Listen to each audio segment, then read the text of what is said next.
Olá, terceira série, bom dia.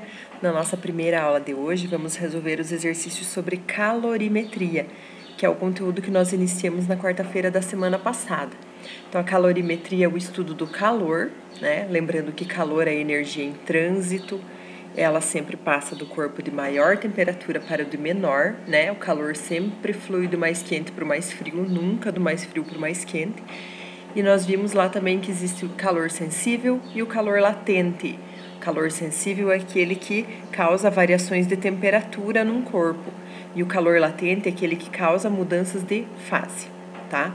Vimos também os princípios das trocas de calor, que quando misturamos substâncias diferentes com temperaturas diferentes, a mais quente transfere calor para mais fria até elas atingirem o equilíbrio térmico, né? E vimos lá como calcular temperatura de equilíbrio ou outras grandezas envolvidas no processo. Agora vamos comprovar tudo isso na resolução dos exercícios, tá? Então aqui na página 24, nós começamos com o primeiro exercício que pergunta o que é calor. Então você já tem lá a correta letra A. Calor é energia em trânsito de um corpo para o outro quando entre eles há diferença de temperatura. Né? Tem que haver diferença de temperatura, porque se os corpos estiverem em equilíbrio, não há transferência de calor entre eles. E o calor é energia em trânsito. Um corpo nunca pode possuir calor, tá?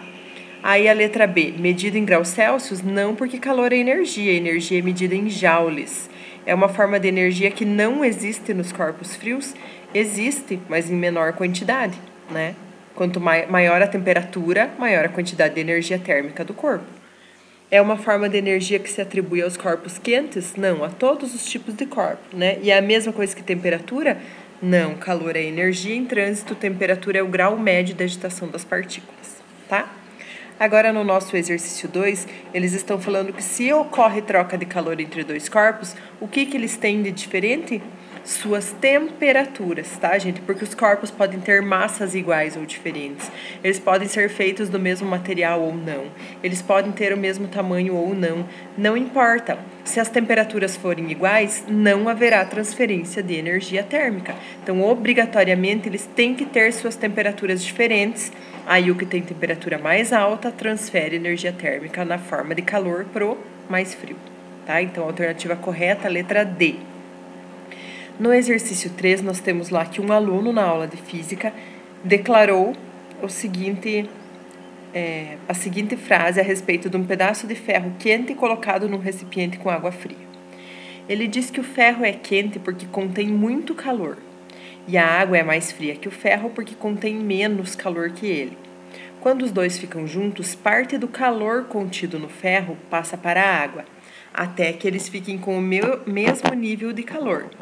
E é aí que eles ficam em equilíbrio. Tendo como referência as declarações do aluno, o que vocês podem afirmar, gente, aqui?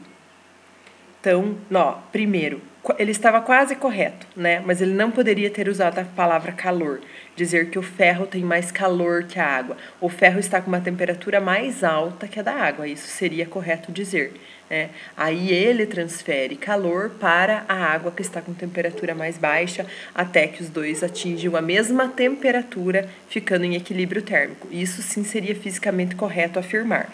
Então, vamos ver lá na afirmativa 1. Segundo o conceito atual de calor, a expressão o ferro é quente porque contém muito calor está errada? Está errada. Ele deveria dizer que o ferro está com maior temperatura.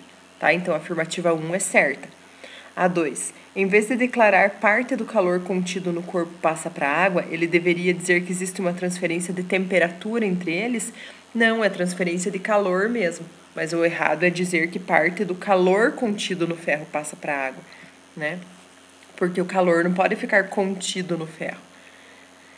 Aí o exercício, a afirmativa 3. Até que eles fiquem com o mesmo nível de calor, e é aí que eles ficam em equilíbrio. Está correto isso? Não, até que eles fiquem com a mesma temperatura e eles ficam em equilíbrio. Então, só a afirmativa 1 é verdadeira, tá, pessoal? Vocês vão marcar X lá na letra B. Agora, vamos pro próximo exercício, para o nosso exercício 4. Temos também algumas afirmações aqui. Quando dois corpos estão em equilíbrio térmico, ambos têm a mesma quantidade de calor?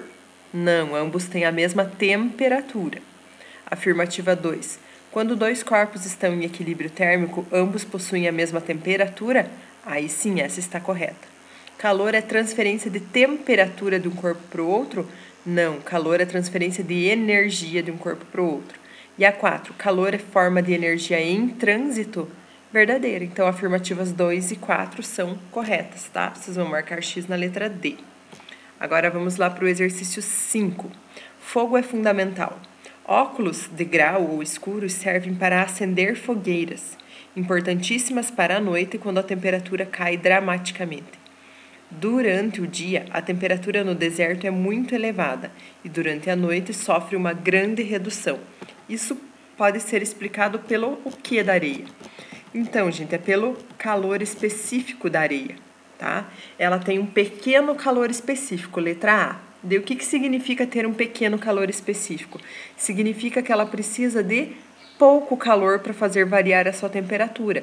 Então, ela esquenta muito rápido, mas, consequentemente, ela também esfria muito rápido. Por isso, essa grande amplitude térmica que a areia pode sofrer, tá? Então, vocês marcam X na letra A. Agora, o exercício 6.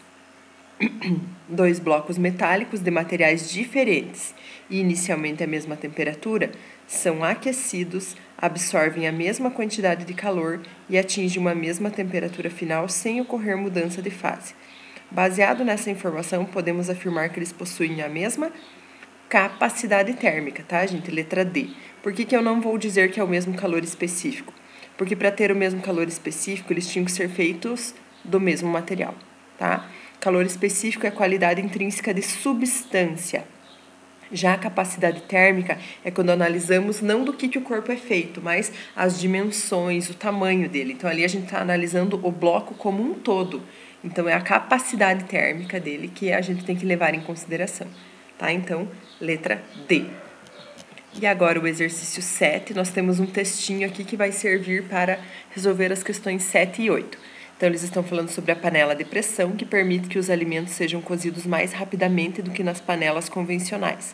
Por quê? A panela de pressão tem uma borracha de vedação que não deixa o vapor escapar, a não ser através daquele orifício central, né, em cima da panela.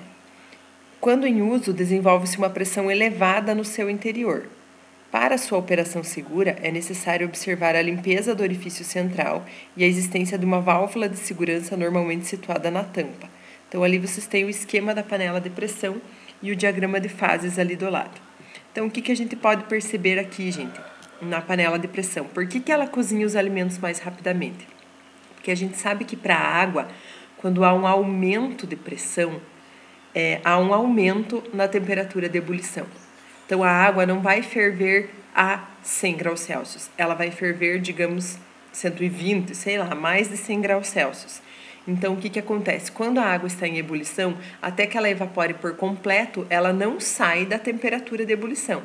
Então, um alimento que está numa panela aberta, ele vai ficar fervendo a 100 graus Celsius. 100 graus Celsius, temperatura constante. Já dentro da panela de pressão, devido à alta pressão, a água vai ferver a mais de 100 graus, digamos que seja 120 graus. Então, o alimento vai ficar cozinhando ali a 120 graus. Se ele está cozinhando numa temperatura mais alta, o cozimento vai ser mais rápido, tá? Então, na número 7 aqui, nós temos que marcar qual que é a alternativa correta. Então, ó, letra B, a temperatura de seu interior, que está acima da temperatura de ebulição da água no local. Essa é a vantagem da panela de pressão e o porquê ela cozinha os alimentos mais rápido, tá? Então, a nossa primeira aula, pessoal, vai até aqui, até o exercício 7. Nós temos mais uma aula daqui a pouquinho, que a gente vai resolver os demais exercícios que já entram na parte de cálculo, tá? Então, até mais. Logo nos encontramos para a próxima aula.